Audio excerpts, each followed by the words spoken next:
welcome back to our channel. For today's video, as you guys can tell by the title, I found a mom tag online on my phone that I really wanted to do for you guys, so I'm going to do that. Literally what it's called is a mom tag.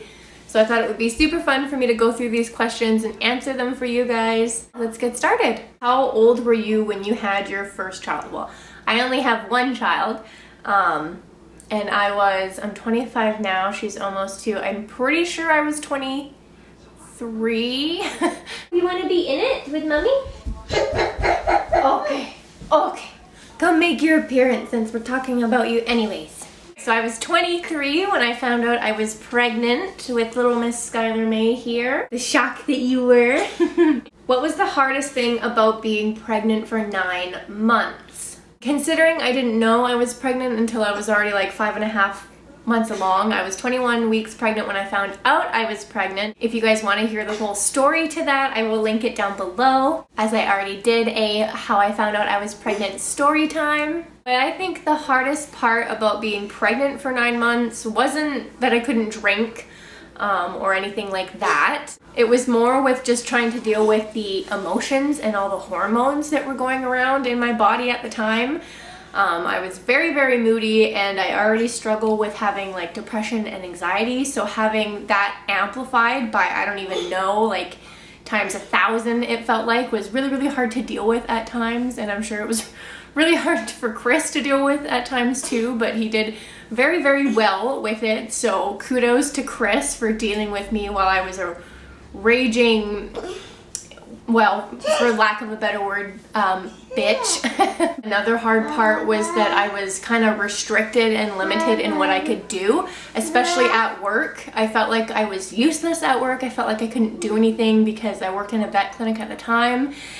So I couldn't really help restrain for a lot of things like I wanted to, and I couldn't bend down to do nail trims because I was doing a lot of nail trims too, because I also worked at Bosley's. I had 2 jobs. Can you think of any good things you enjoyed during those 9 months? I feel like there's lots. Like, I can't really pinpoint anything to think about it, but like every time I had a doctor's appointment and she was happy, healthy, I got to hear her heartbeat, those were all good moments.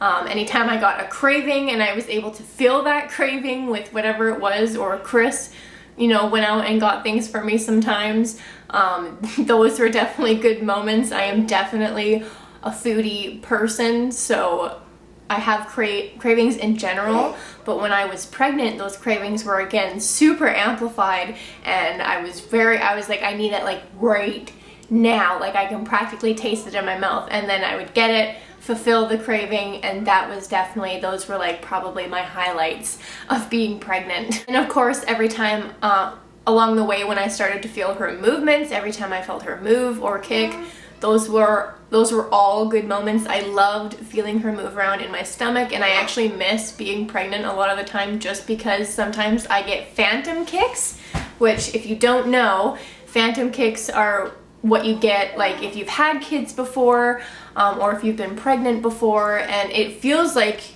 you're being kicked by like a little tiny fetus, but obviously like I'm not pregnant right now, and most girls that feel it are not pregnant, which is why they're called phantom kicks. Can't really explain the science behind it, but I've definitely had it happen often. It's like a little twitch that happens, and it like messes with you a little bit. So I definitely miss being pregnant just because I miss feeling her move around and stuff, and feeling her. That I thought that was really cool. In your opinion, were all the things you heard about childbirth accurate or way off? It's kind of hard to say because I was in labor for so long, I ended up having to get an epidural. I definitely experienced childbirth, but not in like the natural way. So of course you get all the horror stories about like the ring of fire and how it's gonna feel like you're pushing a watermelon out and all this stuff. But I couldn't really relate to that because although I could feel what was going on, there was no pain, so I didn't have the ring of fire.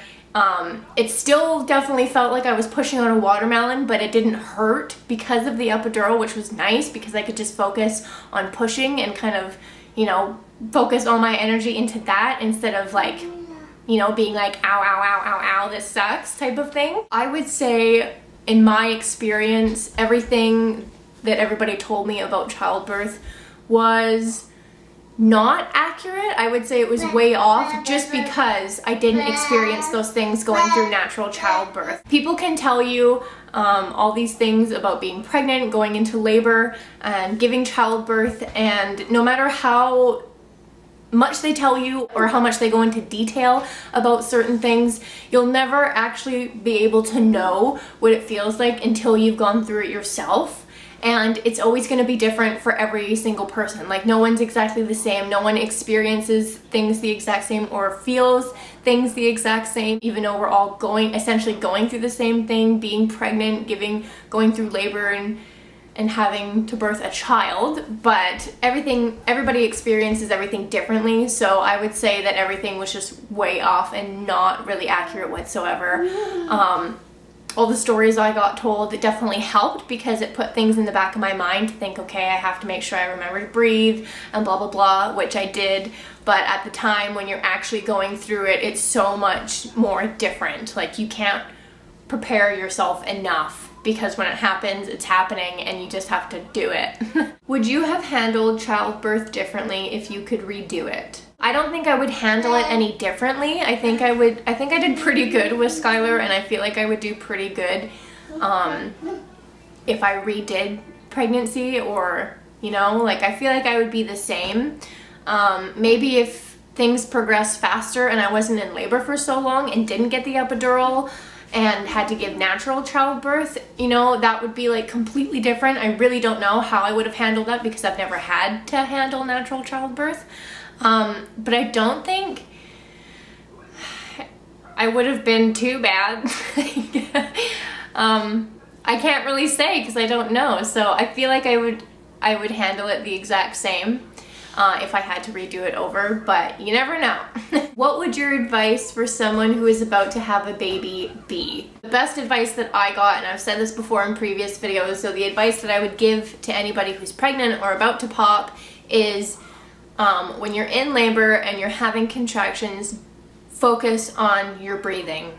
That should be like your main goal. Just focus on taking deep breaths in, deep breaths out, focus on your breathing. And when you're at the peak of your contraction and you have that thought like, damn, this really sucks, like, I want to die, I want to jump out that hospital window right now, like, whatever thoughts you may be having at that very, very high painful moment, just think, this is the peak of my contraction, so it's almost over. And then before you know it, your contraction will be over, and yes, you will get another one, but if you keep repeating these things to you, it won't seem that bad, and that actually helped me a lot. What has been the hardest thing about being a mom? I would say the hardest thing about being a mom is sacrificing your freedom, your privacy, everything. Your whole life shifts and changes after you become a mom, whether you like it or not. And I don't regret it. I wouldn't change anything for the world, but that is definitely the hardest thing to cope, is you do not get time to yourself. And even when you try to get time for yourself, or you do get time to yourself and you have that time for yourself, all you're thinking about is your child.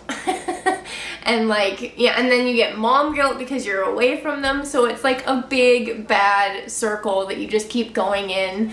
And of course, like, the older they get, the longer you're doing it for, the easier it gets to take time for yourself, because you're like, okay, I need it, they're fine, they'll be fine, I'll see them later type of thing.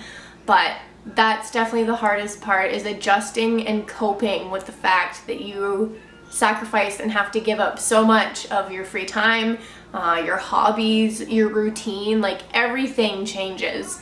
And it can be really hard to deal with sometimes. What has been the most rewarding thing about being a mom? I think the most rewarding thing about being a mom is the fact that I have a little mini me. Anytime I'm mad or upset or in my feels, I can look at her and all of that just kind of dissipates. And not only that, but having a child made me, I feel like, grow like a stronger bond with my own mother, because even though she's only almost 2, there are certain things that I think about, you know, the paranoia, the anxiety, all that kind of stuff. I'm like, oh my god, like, instantly feel how my mom felt all these years, and you can just relate to your own mother more in a sense, and at least for me. And I remember, you know, talking to my mom and being like, I am so sorry for like X amount of things, because I get it now. Those are the two most rewarding things about being a mom, is the fact that you have so much love to give and you're able to give it to your child, and they're your little mini me. She's my absolute best friend. Like, I'm gonna get emotional, but I love her to pieces. And she's honestly, yeah, she's my best friend. Like, yeah, that's like all I can say. I just love her with everything I have. And same with my mom. Like, I think very often about when I was a little girl and how much I love my mom. Obviously I still love her, but when I was little I was attached to my mom's like back end, and then obviously when I turned into a teenager, you know, it went sideways for a bit there, but that's a whole other can of worms. So growing that bond back with my mom and being able to say I'm sorry for all the things that I've done and I get it now was really, really important, and I definitely think that's the most rewarding thing. I did not think this video was gonna make me cry, so. What is the best memory you have involving your child? I don't know, like I'm still wiping like tears from my eyes. There's so many, like it's hard to pick one. The best memories I have with Skylar thus far is the memories that I get to share with her and relive them. I'm very, very, very thankful that we live in my hometown, so where I grew up. So taking Skylar to certain places or doing certain things with her that I remember doing as a kid, just like, you know, makes everything so cool. Like, I used to live across from Capes Park here in town, and every Halloween I remember going over to that park, and we would get those big like garbage bags, but they looked like ghosts or pumpkins and Frankensteins. You know how they have those around Halloween time? If you don't know, like, you kind of suck. But anyways, we used to go and you pack those full of like leaves from, like, obviously in the fall time, because there's a whole bunch of leaves on the ground, right? So you just pack those full of leaves, and then they're decorations for you to have outside of your house. And we used to do that very, very often. There's pictures of me and my cousin Blake doing it with my nana and my papa and my mom and my dad. And last year, me and Chris actually got those bags. We got pumpkins, and we took Skylar to Capes Park, and we just stuck her in our stroller with some snacks, and we barreled a whole bunch of these leaves into these bags, and then we brought them home and had them sitting out under our tree for decorations. And I absolutely loved that, because obviously it brings back fond memories, and then you can kind of relive them and hope that when she grows older, she'll have these memories to look back on that are very similar to yours, and it's all just very cool. What was the most exciting milestone? So far, I think the most exciting milestone would have been obviously when she said like mom and dad, but for obvious reasons for me, when she said mom, like, she said dad first, so when she finally, like, she learned 2 or 3 words before she said mom, and it broke my heart. But when she finally said mom, I was like, yes, finally, this is a huge milestone. A big milestone was obviously like when she first learned how to walk. That was huge. She actually learned how to walk on my dad's birthday, so it was all just, you know, awesome. It was awesome. It was great, and and now she's like running and climbing on things, which is, you know, a whole other thing. Toddler life. What is the worst thing your child has done before? She finally took a crayon and colored on the wall a couple weeks ago, and I was like, that was pretty bad. You know, you're waiting for that to come and hoping it's not, but it happens. I'm sure there's things that I can't think of right now where she's broken something or wrecked something, and I'm like, no, like, it sucks so bad, but you can't get mad at them because you don't really understand. That's the worst thing that she's done, is break things and color on the wall. So far, I'm sure it'll get worse, but she's only almost 2, so you know. We got a long way to go, Skylar. What habit did you wish your child didn't have? She doesn't use sippy cups anymore, but for the longest time with her bottles and her sippy cups, she learned how to, thanks Mom, by the way, for this, you taught her how to do this. She learned how to tip them upside down, and if she shook them, you know, stuff would come out. She would make messes every time. You would literally have to give her a sip and then take her sippy cup away from her, or she would instantly turn it around and start shaking it.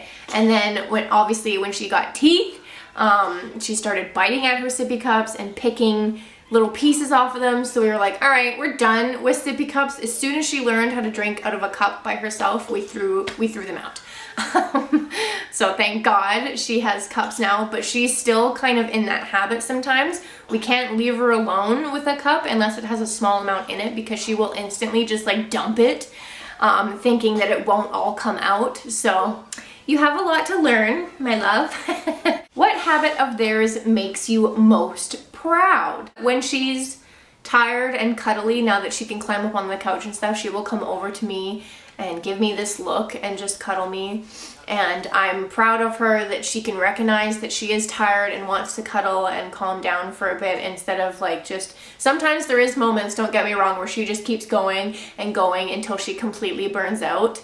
And by that time she's usually overtired, but it's nice that she can acknowledge like, hey, I'm feeling tired, I want to cuddle. And then sometimes as soon as I cuddle her, she's out. So those moments make me really proud. I don't know if that's a habit per se, but that's my answer. I've always been really proud of her eating habits because she hasn't been picky with a lot of things. There is moments, obviously, through teething and stuff like that where she's like, no, I don't really want this, or I'm sick and tired of that, and then we'll just switch it up for her. But she's always been a really good eater, so that's definitely something I'm proud of. Do you share any similarities with your child, both physical and personality? I think she has my eyes, and I think she has my lips. If you look at baby pictures of me or pictures when I was her age, I can definitely see the similarities. You know, when she was born, it was, oh, she looks exactly like her father. She's definitely a Kren. A lot of people still, majority of people still say that, but the bigger that she gets and the chunkier that you get, you look more like your mom. Go figure, hey? So if you look at pictures of me, I can totally see Skylar. So I think we have a lot of physical similarities. As for personality, although she is growing quite the personality, it's hard to say because she's not super old yet. But there are some times where she's acting like a bit of a brat when you're being really whiny or really needy. And if you don't want mom to like, sometimes she doesn't let me walk away from her. Like she's really just attached to my hind leg sometimes. And that makes me think of when I was little because I was attached to my mom's butt as well. So there's definitely similarities with how she's so attached to me and how I was such a... Hello? Oh, thank you. She just pulled me in for a kiss. You're so cute, Skylar. You're so sweet. Thank you. I always thought she was going to be a daddy's girl myself. And there are some days where, you know, she is totally like about dad and wants nothing to do with me. But most of the time you're a mommy's girl, hey? Where would you like your child to be in 10 years? That's a hard question. At home. In 10 years, she'll be almost 12, so she'll be in like elementary school. I don't know, that's a hard question to answer because she's not too old yet. I think I'm gonna skip that question because there's nowhere I would ideally like for her to be in 10 years. Obviously, I would like for her speech to be like, you know, like flying out the doors. I guess if she's gonna be almost 12, she'll be around that time where she's starting to get hormones. So I hope in 10 years that she's not too hateful and spiteful of me, because I feel like that's gonna happen. It's just like a ticking time bomb. I don't know why, probably because I was the same with my mom, but yeah, I definitely hope that when she gets into those hormonal years and starts to get into her preteen stages, that she still remembers that I love her and I do everything for her, and she doesn't hate me. So, what is something that having a child has taught you? Patience was the biggest thing that I learned from Skylar, because you don't really have a choice. If you're not patient with your child and you get frustrated super easily, it doesn't really help the situation at all. It doesn't help you, it doesn't help your child, it doesn't help the people around you, whether it's your family, friends, or partner. So patience is a big thing for me. Like when you go for walks, and she's walking now, so you gotta wait for her to catch up. Like, we have our whole lives. I am not in a rush to do absolutely anything, especially with her. So yeah, the biggest thing I've learned is definitely patience. Did you imagine that you'd be a mom at the age that you became a mom? No, I didn't actually. I always, I feel like every girl has like a plan. Maybe not a plan, but like a rough estimate. Like, I want to start having kids when I'm this age or this age. And although half the time, or more than half the time, it happens when you're not planning on doing it. And especially Skylar was definitely not planned. She was a very, very happy surprise. So no, I did not think I was going to have a kid at 23. I thought, oh my God, I'm way too young. Even though a couple of my friends had kids as well. I always thought that I would start having kids or trying to have a kid when I was like late 20s, early 30s. Describe your child in a single sentence. I don't know, she's so silly. That's like the best way to describe her. She is so silly, she's hilarious, and she's entertaining as heck, as all heck. Like, I could watch her all day and be entertained. Needless to say, I do. But that's the most thing I say to her often is, Skylar May, you are so silly. So she's very silly. She has a silly personality. She's a silly girl, and I love it. Just like her mom and her dad. All right, and our last question is, how have you changed as a person since becoming a mom? I feel like somebody else should answer this question about me, because it's so hard for me to like reflect on myself and how I was before and how I am now and see like the difference. I've already mentioned that I grew a lot more patient. I'd like to think I'm calmer, but Chris might say otherwise, because I definitely have like mom paranoia and anxiety when it comes to her. I'm a lot more like go with the flow, like whatever happens is gonna happen. You're always gonna be late to things no matter how hard you try to be on time. Things are just gonna happen as they come, so take it as is and try not to stress about things too much, because going with the flow is the easiest way to go about it, because then you're not stressed and you're not gonna have a panic attack. Before I had Skylar and before I got pregnant, or even while I was pregnant, I was always sticking to my plan, making a plan, sticking to it, and if something fell off the plan, I would like lose it, right? I would freak out, like mentally. So since I've had her, I've learned like, you can't do that, even how hard you try to plan things or show up on time or do things in a timely fashion. It's not always going to work out, and then you're just going to get frustrated, and you and everybody around you is going to be miserable. So there's no point in doing that. I've accepted it. Whatever's going to happen is going to happen, and that's that.